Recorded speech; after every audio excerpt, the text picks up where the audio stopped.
Hello, my name is Brady Noski. And I'm Austin Morales, and you're watching the Inner Gamer On, but not just any Inner Gamer On. It's a very special Inner Gamer On. That is right. Every year we present our Game of the Year awards covering 15 categories to give recognition to the best games from 2020. In this video, we're going to dive into our discussion on best game direction, best narrative, and our official Game of the Year for 2020. Check out the link in the description below to listen to episode 301 with our full Game of the Year awards. And let's dive on in. And if you enjoyed this content, please like, subscribe, and bang that bell, because you know you want to. Do it for the GOTY.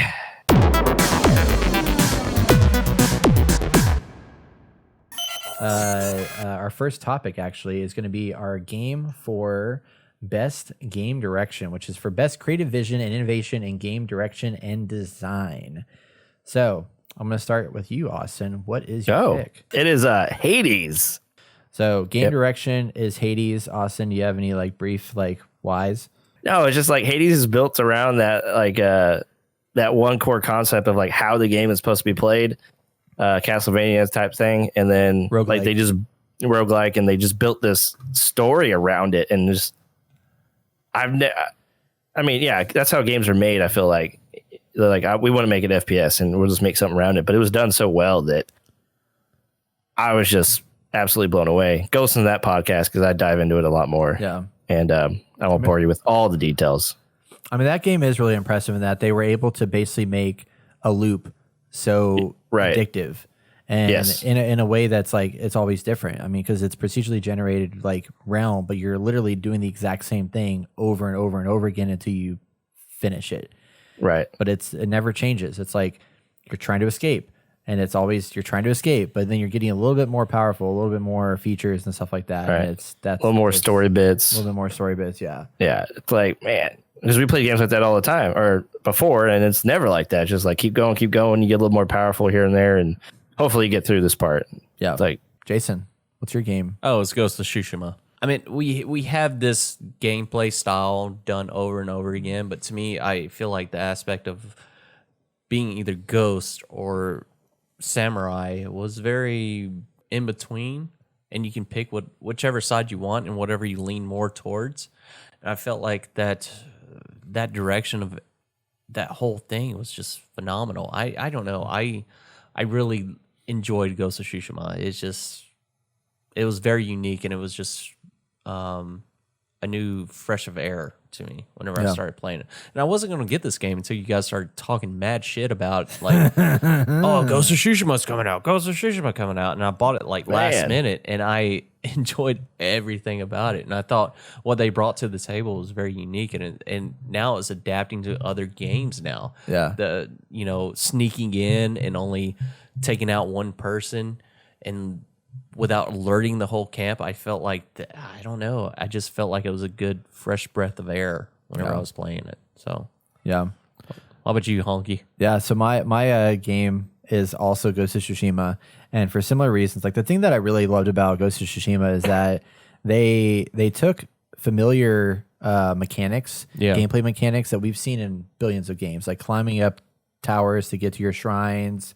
The combat throughout the game was very similar. The upgrade trees, all this stuff. There's a lot of stuff that we've seen done before.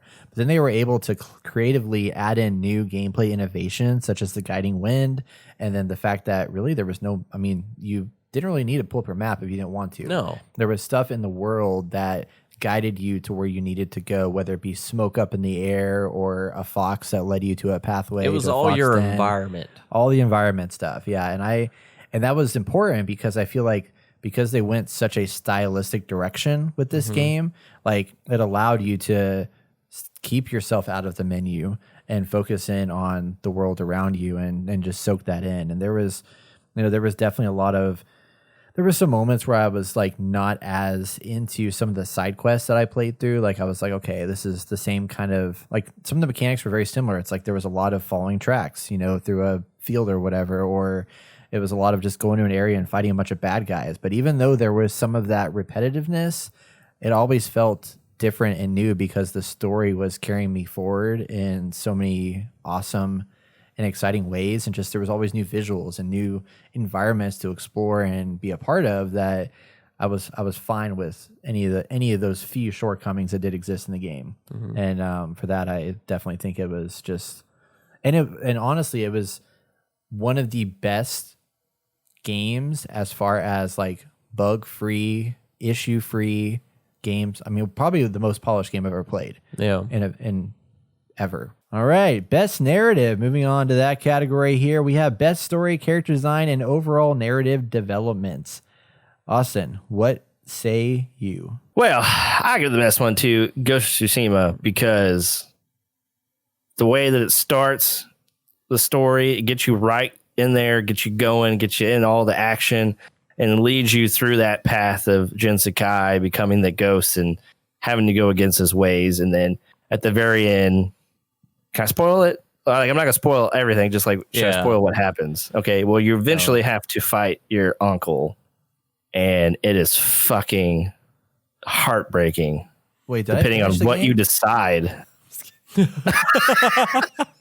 And so, like, that whole story is just so complete and so compelling, and it's just freaking amazing. What do you got? Oh no, it's Yeah, how do we go off that? Like I told you guys before, to me, with all these categories that y'all had, it was between Assassin's Creed and Ghost of Tsushima, but Ghost takes it because I felt the character, I felt what he was going through, I felt everything that was happening, and just following his story, and even the side missions, it determined that character, you know, the path that he was choosing. He had to go down a path that he didn't want to go down, but he wanted to save lives. And I know we mentioned this before whenever y'all asked me to come on to review Ghost of Tsushima, is that the biggest choice that he had to make is that what is honorable to Jin, and that is saving lives, not what he is actually doing in order to do it, but he did what he had to do in order to save lives, and I felt like that was the right path that he went down, and the narrative to this was outstanding. I would love to see a movie of this or a TV show. Even a fucking TV show would be phenomenal. A nice old style samurai show like this. Man. Boy, it just hits you hard, and like I got super emotional throughout the whole series. I keep thinking it's like a TV series. I got super emotional throughout all the gameplay, all the decisions. But yes, Ghost of Tsushima takes it hands down, and I thank you guys for like constantly mentioning it on the podcast. Oh yeah, You're welcome. This is a good game. Yeah. No, I am. I'm in the same boat. Best narrative for me is definitely Ghost of Tsushima. No. I mean, I've played a lot of. I mean, I've played through the most of these games, and having seen all of them through, like this is the one that I felt stayed the most consistent from start to finish in the quality of the narrative. And it wasn't like, oh man, this is like the best freaking story I've ever seen in my life. It was just that there was nothing for me that was bad or broken about it. Yeah. Ever. Like, I mean, from like the story that how they opened up with Jin, and like the falling of, you know, Tsushima, and you meeting Yuna for the first time, and how like she kind of leads you down that path. Yeah. And they introduce you to that first character. And then as they started introducing you to these other side characters that become very big pieces of the story, and they all teach you something that kind of ultimately leads you down this, they help you through that path of struggle that you're going through. And then chasing down your uncle and all that stuff. Like all these, like for me, the supporting characters are what really like, I mean, I think the supporting characters are almost better than Jin as a main character. But, you know, Jin obviously needs to be there as the glue that holds them all together. And he and the characters around him, just like when we get to the end of it, it's just like you're all there with these people that you've played 70, 80 hours with, you know, working with them, going through their stories, learning their struggles, all that stuff. And then to the final ending, it's like, yeah, like Austin said, you and your uncle, it's like, damn, like, yeah, at the end of it, it's like ultimately there was all this shit that was happening. There was the Mongols, there's all this stuff, but at the end of the day, it's like a very personal story about you. Yes. It's the family that you have. It takes away everything at the end. It boils down to what you feel like is right, because everything is done, you know. Yeah. It's between you and your uncle, and that's it. and I didn't want to spoil that, but it's Sorry. just Sorry, Austin. yeah, Austin, you fucked up. yeah. Just kidding. But it's a very unique story that no matter what the decisions you make throughout the game, at the very end, it's between you two, and it's just that journey. It's amazing character development. It's just I loved it every minute of it. So Yep.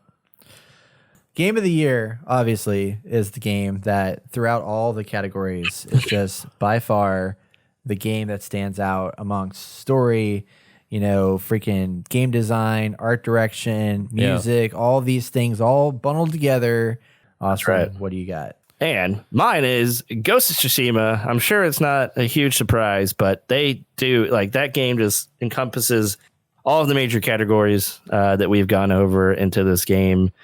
And I think the thing that sealed it for most of us, at least being in a game that's worthy of major praise, is when they released that free DLC where you can Legends, where we can all play together, and it was freaking amazing. We put a shit ton of time into that, and so this game had literally everything we could ask for. Jason, what say you? Game of the year 2020. I think you guys probably already know Marvel's Avengers. Yeah. I'm fucking with you. No, it's going to be Ghost of Tsushima. Ghost of Tsushima, hands down, amazing story. Amazing gameplay. I can't find another game that is anything compared to this, really. And I feel like a lot of games now are modeling this after this game. I love it. It's outstanding. I cried at the end. Cried in the beginning. Yeah. I got emotional. It's just outstanding, and especially watching the development of Jin from being an honorable samurai and then going to playing by their rules, being a ghost and doing something that's not honorable, but he still feels like it's honorable, saving people. Is just, you feel that connection, you feel that struggle, and I love it. I love it. What you got there, Honky? Yes. So I've been saying for the last 6 months, there's nothing that will dethrone this game. But yes, Ghost of Tsushima is also my game of the year. I thought you were about to, But far and above, Ghost of Tsushima is definitely game of the year material. And I think that the big piece about this is that, I mean, in a world that we live in now, where games are released to the level of disaster that we can say about Cyberpunk 2077. Oh, yeah. The level of disaster that we've had with Marvel's Avengers, the level of disaster we had with just all these games always come out buggy and broken and there's something wrong with them. This game wasn't that. I mean, there was not a single thing that happened in that game ever that I felt was this ruined the experience for me, or this was a game breaking bug, or this jacked things up. I mean, I had little weird quirks here and there, but nothing that broke it. And then, as I mentioned earlier, consistency is a big piece of that, in that this game from start to finish was just consistently good. There would never, for me, it never dipped into this is shit, this is garbage, this shouldn't be here. There was never too little or too much of stuff. I mean, there's stuff there that I could have, if I wanted to keep going for finding the freaking banners and stuff like that, I could, but I didn't have to. And they didn't push me towards that, but it was there for people that wanted to get it. And the open world was beautiful. The story was great. The gameplay was great. And again, the Legends DLC, that was beyond a shock. Not only was it a shock to us, but the fact that it came out and it was so damn polished as a multiplayer experience, and it was very how? It was very light too. Yeah. It wasn't too heavy. It was just very basic. I mean, their multiplayer experience. I think it was so well done. It was to the point where we wanted even more. Yeah, and that's the problem. It's that's what his downfall was. Is that it just wasn't enough. It was so good. But I mean, I think I'm glad honestly that they did that, because I've put over 90 hours in that game, through and through, and that's rare for me to say that I put over 90 hours into a game, and 90 hours that I would not give back. I've loved every minute of that game. Yeah. And it's funny too, because when I look back to when they were announcing that game and talking about it, I was probably won't like this game. Like, I'm probably not going to play too much of it. I'm going to get it and try it. But I was like, this is going to be a Bloodborne for me, or this is going to be a Dark Souls. Where I'm going to play a little bit of it. I'm going to be like, okay, I'm done. I don't want to play this anymore. That's right. You should say that. But then also, not only did it do that, it's opened my mind up to like being comfortable with these playing games like this. Yeah. So now it's like, I wouldn't have played. I mean, now I have like, I feel like I've entered a new era of my game. Like, I feel like I've matured as a gamer to where now I wanted to play Valhalla, which has a bit more, combat mechanics to it. And I wanted to play, we went to Godfall, which, I mean, again, like we said, was kind of bad. But like all these games that have like all these different, like more complex mechanics, like I kind of want to jump into Bloodborne now just because I've played a game that has more of these like different types of features and stuff like that. And I want to play more RPGs. Like I want to freaking go back to Skyrim for whatever reason because of this game. Like I want to play these games like this because I feel like I've evolved as a gamer because of Ghost of Tsushima. So, man, shout out to Sucker Punch, man. I feel like I hear a lot of people probably being like, "Why didn't you pick The Last of Us Part 2?" And I think we can go over that a little bit too. It's just, I mean, if you go back and listen to our initial thoughts, for me, like I just stopped playing because it was such a, like the first one was a crazy post-apocalyptic, there are no rules, kind of like the Walking Dead type game, right? And it was crazy people. I feel like this one took it up a notch. And given the times we're living in, it was too hard to play mentally. Like I just couldn't take it. And I tried, and I was like, I can't. Like you're gruesomely killing people, and that's fine. Like I'm all about, do all this crazy stuff. I mean, we see so much of that in video games as it is. And so sadly I didn't get to play all of it through, and I kind of wanted to go back to it, but obviously some of the story was spoiled for me. So it's kind of like, for me, it's just the story didn't pan out, the way I wanted to. And I've heard, opinions on both sides of why this game is bad or good.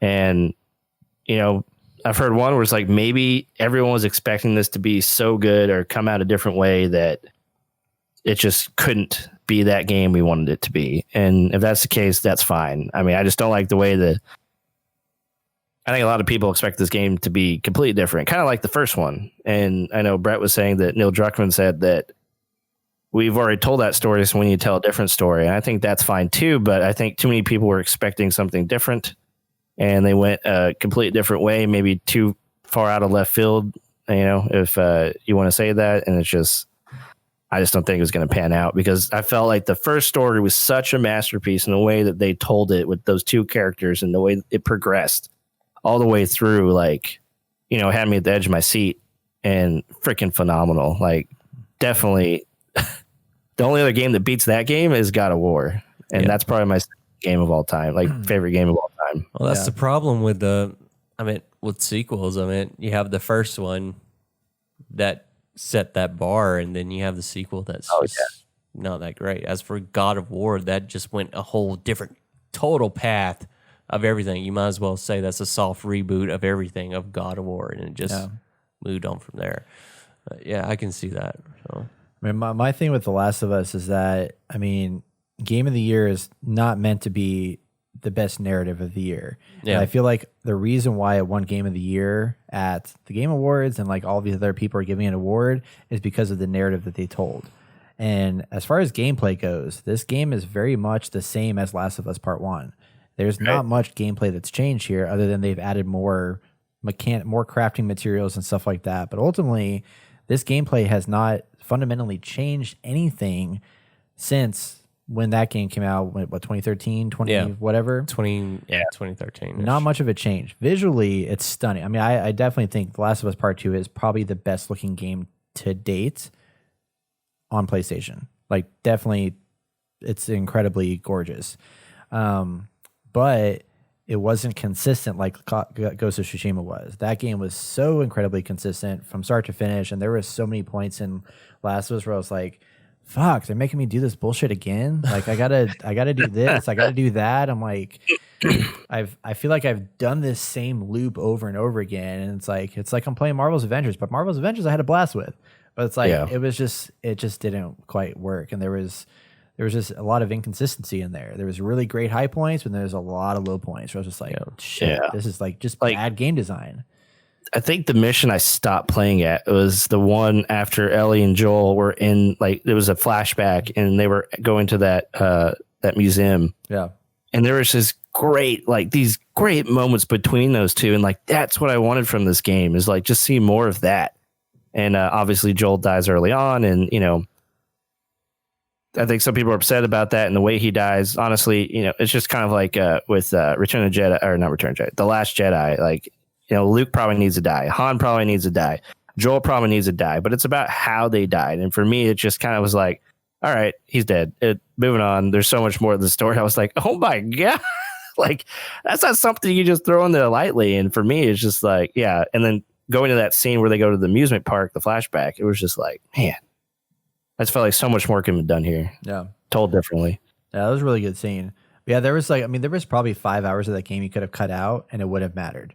Like literally, like the last 4 missions were pointless because where you ended up could have been done prior to those four missions. But then they just added a bunch of fluff in there that was like, why am I wasting my time with this right now? And I felt the same with The Last of Us Part 1, honestly, is the last like 2 missions just felt so grueling because I knew where I was going. I knew what I was headed to, but I felt like it was like I was climbing a mountain that I didn't want to go up. And it was very frustrating, but I never felt that with Ghost of Tsushima. So the end.